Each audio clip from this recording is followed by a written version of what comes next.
What is the importance of having a guru or a spiritual master when one is aware of having divine grace? They're really one and the same. It's not either or. The distinction that I've experienced on a personal level is when the ego kicks in, when illusion kicks in, when ignorance kicks in, when all of that makes us all so human kicks in, divine grace doesn't reach down and slap you silly.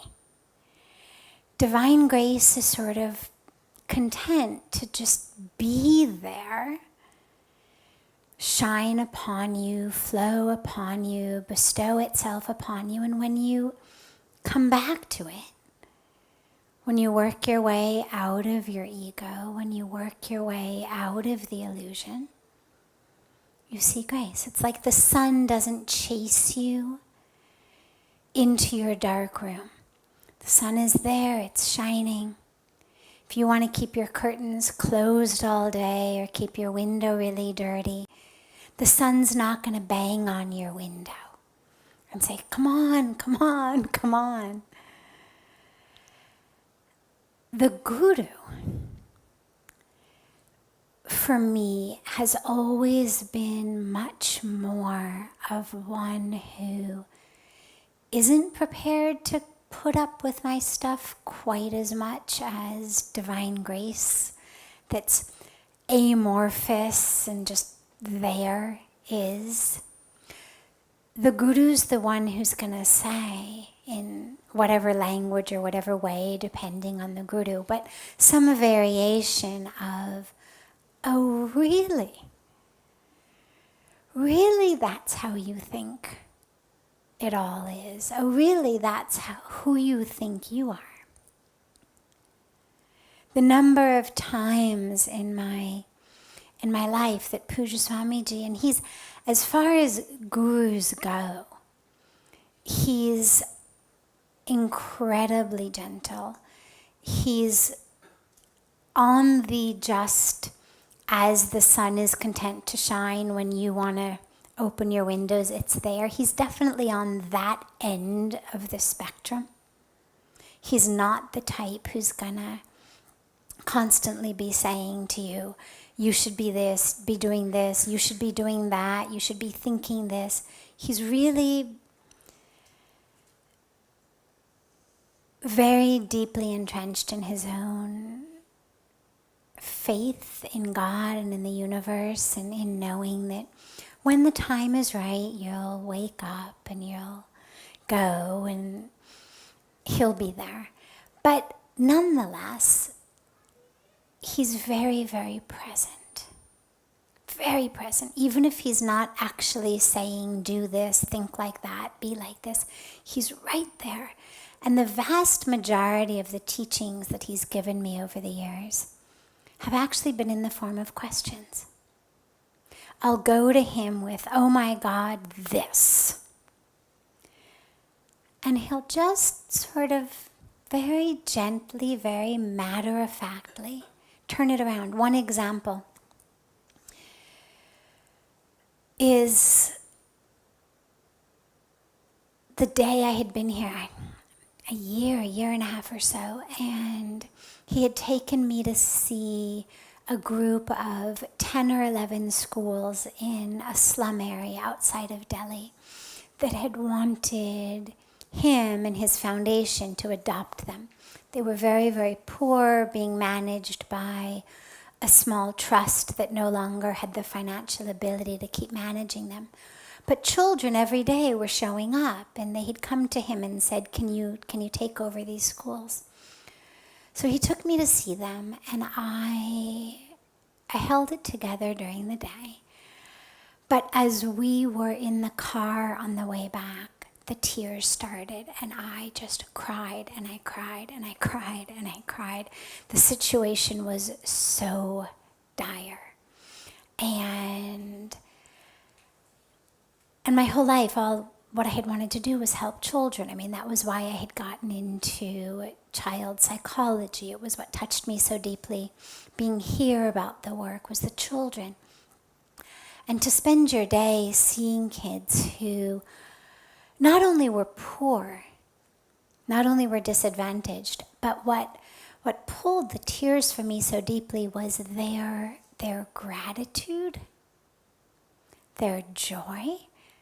The world that I grew up in was people who were bitter for what they didn't have, people who were angry about what they didn't have, people who were all too aware of what they didn't have in comparison to others. And, well, they damn well better get it, because if not, the system was unfair, or you were at fault, or, there was an anger and a bitterness, which of course is very, very understandable. But here we had these children who were far worse off than anyone I had ever met. But there wasn't a trace of bitterness. You'd hand out, we brought, cookies and biscuits and fruit and whatnot and things to distribute to the kids. And you'd hand out biscuits. And the older ones would grab them first, of course, but then instead of hiding it behind their back to grab another with the other hand and pulling them out of the hands of others, without realizing that we actually had enough for everyone, they would take them and start to break them into little pieces to share. And it wasn't until we convinced them that really we had enough for everyone would the older kids even begin to eat. And so it was just a day that had pulled my heart right out. And I'm crying and I'm crying, and we get back to our ashram in Delhi, and it's dinner time, and they serve dinner, and I'm crying and I'm crying and I can't eat, and oh my God, these kids, and they have no food. And Pujya Swamiji looks at me and he says, "Are your tears helping them?" Question. Are your tears helping them? And I kept crying. I'm like, no, of course not. But oh my God, those kids. And again, he looks at me. Are your tears helping those children?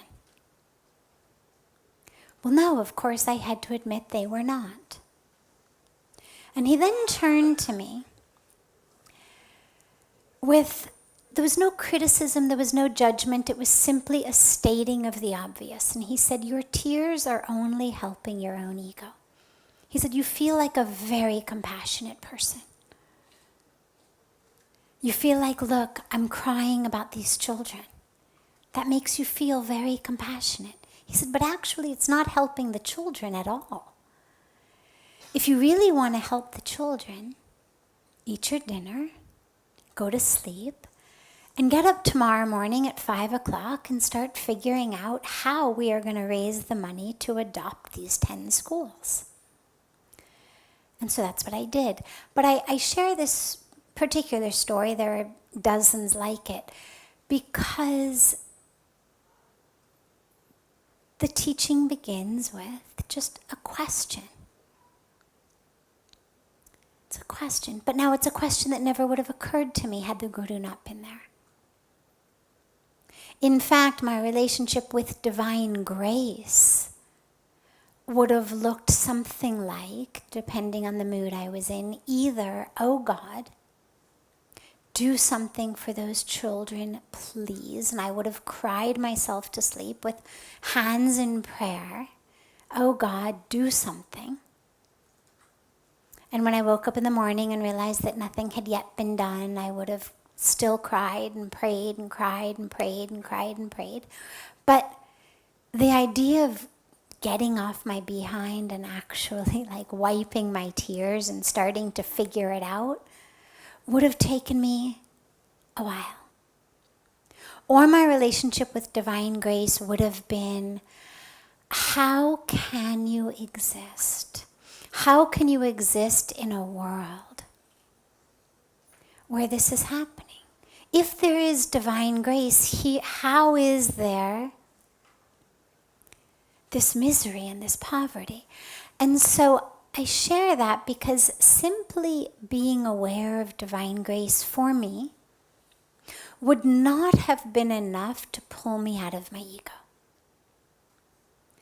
It needed the touch of a very real, very present, very able to understand me and reflect that back on me being of the Guru.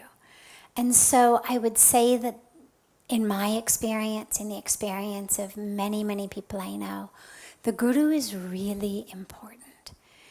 If you are someone who doesn't have much of an ego, if you are someone whose family of origin, your parents, your family, the culture that you grew up in, was one that really, really just supported the divinity and the fullness of who you are, and if no matter what you did, no matter what grades you got in school, no matter how you performed, just continued to support and encourage and love and praise the fullness and divinity of who you are, then you might be able to get by without a Guru. You might be able to simply connect to grace and live in that. But for those of us who grew up in families and cultures very well-meaning, very well-intentioned, beautiful hearts, but who didn't, for example, always simply support and love and praise us regardless of what grades we got in school, regardless of how we played on the playground, regardless of whether our room was clean or dirty. Those of us who grew up in a world in which who we are and how worthy we felt was contingent in any way upon what we did, how we performed, how we looked. Anybody whose parents ever said things like, "Why can't you be like so-and-so?" Again, well-meaning. They're all doing the very best they can. But what that does to our psyche is it creates a sense of, I am how I perform. I am my grades, I am my results, I am all of these things. And this is how the ego develops. And then the ego spends the rest of your life playing games. Playing games to make itself feel okay. And they may be games of the mind, they may be games of the heart, so the relationships that it gets you in. The ego plays all kinds of games. The situations it puts us in, the people it makes us fall in love with, people it makes us fight with. These are all games of the ego to work out the stuff that we're trying to work our way through. And for that, if you don't have a Guru, it's very, very, very difficult because the ego is so good. It's so good at convincing you of whatever it wants to convince you. And what Guru means, literally, is simply the one who removes the darkness and brings the light. That's what a Guru is. It's gotten slightly a negative connotation in the West, where we worship freedom and independence and autonomy and sovereignty, and the idea of having a Guru somehow makes us feel like it's infringing in some way on my autonomy, on my sovereignty, on my freedom. Now there's going to be this person who's going to tell me what to do. But the truth is, if you're really honest, most of us aren't free anyway. Whether it's our fears, whether it's our desires, whether it's our identities, whether it's our conditioning, whatever it may be, we're living as slaves to that. Addictions, whatever we may be struggling with, we're already not free. We're just living in service of patterns of thought, habits of living, expectations, attachments, desires. We're already following someone else's agenda, the ego's agenda. And so having a guru simply means I'm going to make a conscious decision to follow the teachings of the light, to follow the teachings of that which has my highest growth, my highest evolvement as its only goal. My ego's got so many goals. Not, sadly, my highest evolvement or my enlightenment. The ego, in fact, needs me to stay small and stuck because that's the only way it lives. Its entire reign is dependent upon keeping me in fear of it. So the ego needs to keep you stuck. The guru's trying to set you free, to show you the light. So I would strongly suggest it. It's not absolutely essential. There are examples in our spiritual history of people who attained enlightenment without the presence of a guru, but it's very rare. And what there's a lot more of is people who ended up not living the lives that they could have lived, not living in the peace, in the joy, in the light that they could have lived in if they hadn't been such a slave to their ego or such a slave to their history, such a slave to their identity or their desires or their programming. That's much, much more frequent than people automatically attaining enlightenment. And so if you simply wanted to look at, probabilities, probably you're going to be much better off with a guru